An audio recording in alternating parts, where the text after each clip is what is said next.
जय श्री राम। आप सभी दर्शकों का हम हार्दिक स्वागत और हार्दिक अभिनंदन करते हैं। आज हम विभीषण और भगवान श्री राम के मित्रता की चर्चा करेंगे। जब लंका में विभीषण अपमानित होकर के बड़े भाई द्वारा लात मारने के बाद अपनी माता केकसी के पास जाते हैं और माता से कहते हैं कि माँ, मैंने बड़े भाई रावण को बहुत समझाया लेकिन उनके कुछ भी समझ में नहीं आया। तो माता कहती हैं कि आपने क्या कहा उनसे? तो कहते, मैंने इतना ही कहा कि अधर्म का साथ छोड़ दो और धर्म के रास्ते पर चलो, उनकी पत्नी उनको लौटा दो और भगवान श्री राम से संधि कर लो, इसी में हम सबका कल्याण है। ये बात उनकी समझ में नहीं आई और भरी सभा में उन्होंने मुझे अपमानित किया और मुझे लंका से निकाल दिया। अब मेरा मार्गदर्शन करें कि मैं क्या करूं? तो माँ कहती है कि राजा ने जो तुम्हें आज्ञा दी है उसका पालन करना तुम्हारा कर्तव्य है, क्योंकि रावण राजा है और राजा की आज्ञा का पालन करना प्रजा का कर्तव्य है। दूसरा, तुम अब श्री राम की ही शरण में जाओ और वही तुम्हारा उद्धार करेंगे।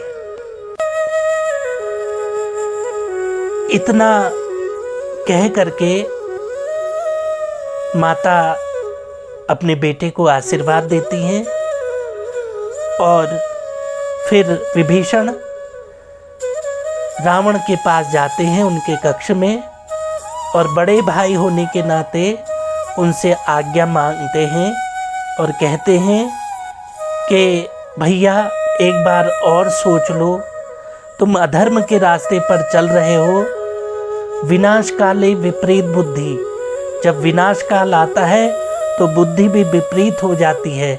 आपको अच्छा बुरा कुछ समझ में नहीं आ रहा, खाली यहाँ के निर्दोष जो लोग हैं वो इस युद्ध में मारे जाएंगे। तो रावण कहते हैं कि तूने बचपन से लेकर आज तक मेरा साथ नहीं दिया, तो हमेशा से लंका के ढाने की ही सोचने लगा। घर का भेदी लंका ढाए। ये उपमा दे करके फिर मंदोदरी कहती हैं कि वो सही तो कह रहे हैं और आप उनकी सीता को उनको दे दीजिए, उनसे संधि कर लीजिए, इसी में हमारा भला है। तो रावण कहता है, मंदोदरी को भी डांट देते हैं और फिर विभीषण राजमुकुट उनके चरणों में रख करके वहाँ से राम जी के पास को प्रस्थान करते हैं। आकाश मार्ग से होते हुए समुद्र किनारे भगवान श्री राम का शिविर जहाँ पर होता है वहाँ पर वो आते हैं और वहाँ पर अंगद जब उनको देखते हैं तो सुग्रीव को बताते हैं कि रावण का भाई रामचंद्र जी से मिलना चाहता है। तो सुग्रीव राम जी के पास जाते हैं तो भगवान राम जी कहते हैं कि उनको आदर सहित ले आओ। जो शरण में आया है उसकी रक्षा करना हमारा कर्तव्य है। जब भी कोई शरण में आता है, चाहे वो हमारा दुश्मन ही क्यों नहीं है, हमें उसकी रक्षा करनी चाहिए, ये धर्म कहता है। तो आदर सहित विभीषण को भगवान श्री राम के समक्ष लाया जाता है। वो भगवान राम को प्रणाम करते हैं और कहते हैं कि किसी सम्मानित व्यक्ति का अगर भरी सभा में अपमान हो जाए तो उसके लिए वो सबसे बड़ा अपमान होता है, वो मृत्यु के समान होता है। तो भगवान राम उनको लंकेश करके संबोधित करते हैं और हनुमान जी विभीषण के बारे में उनको बताते हैं कि विभीषण से मेरी भेंट लंका में हुई थी और ये आपके भक्त हैं। फिर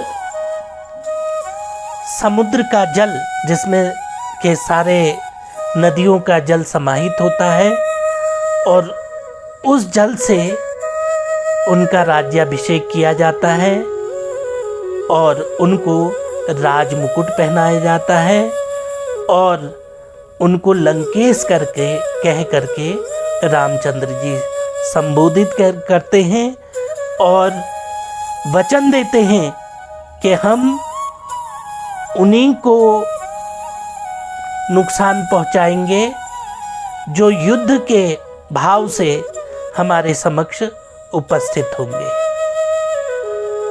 तो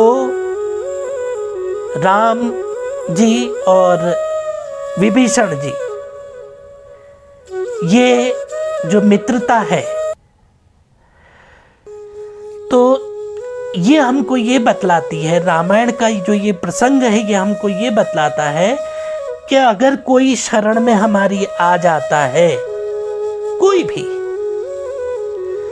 तो हमें उसकी रक्षा करनी चाहिए।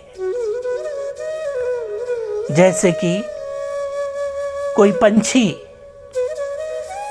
चोटिल अवस्था में हमारे द्वार पर या हमारे घर के आसपास घायल अवस्था में गिर जाता है, तो हमें उस जीव की रक्षा करनी चाहिए। ये धर्म कहता है, ये रामायण सिखाती है।